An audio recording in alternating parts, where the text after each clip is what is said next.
అస్మద్గురుభ్యో నమః. పరమాచార్య స్వామి వారు మనకి కొన్ని ధర్మ సందేహాలకు సమాధానాలు కూడా చెప్పారు. ఒకప్పుడు పరమాచార్య స్వామి వారి దగ్గరికి ఎంతోమంది వస్తూ ఉంటారు అనేక రకాలైనటువంటి సందేహాలతో. వాటిని చాలా సూక్ష్మంగా పరమాచార్య స్వామి వారు తెలియచేశారు.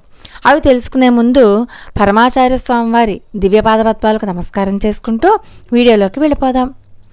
పరమాచార్య స్వామి వారితో ఒక భక్తుడు ఇలా అన్నాడు, పెరుగన్నం ఎక్కువగా మిగిలిపోయింది, అందుకని దాన్ని ఆవుకి పెట్టాను, అది ఎంతో తృప్తిగా ఆరగించింది అన్నాడు.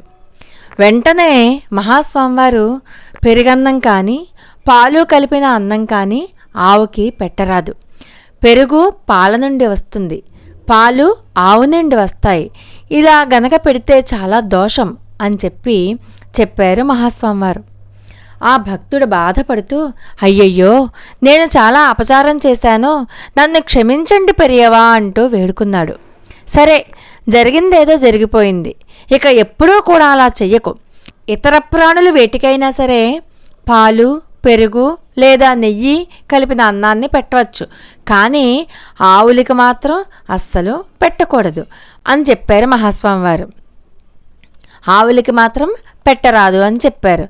అలాగే ఇంకొకసారి పరమాచార్య స్వామివారు చిన్న కాంచీపురంలో ఉన్నప్పుడు ప్రతిరోజు కూడా వరదరాజస్వామి దేవాలయ ప్రదక్షిణ చేసేవారు.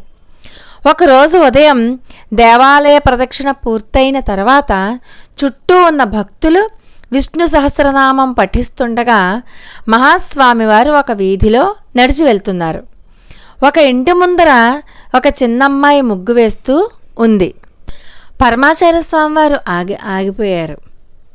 నువ్వు ముగ్గు చాలా బాగా వేశావు, భేష్, కానీ ముగ్గును కేవలం బియ్యం పిండితో మాత్రమే వెయ్యాలి, అప్పుడే ఈగలు చీమలు పక్షులు అన్నీ కూడా ఆ పిండిని తింటాయి, ముగ్గు వేసిన నీ వైపు సంతోషంగా చూస్తాయి.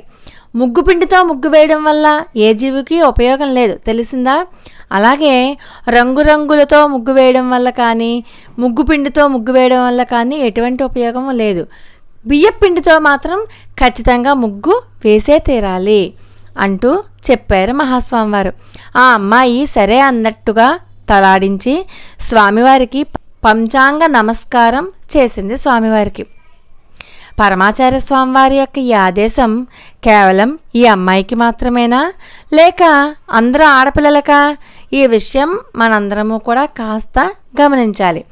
మనస్సులో నాటుకునేలా ధర్మ సూక్ష్మాలను చెప్పడం కేవలం పరమాచార్య స్వామివారికి మాత్రమే సాధ్యం.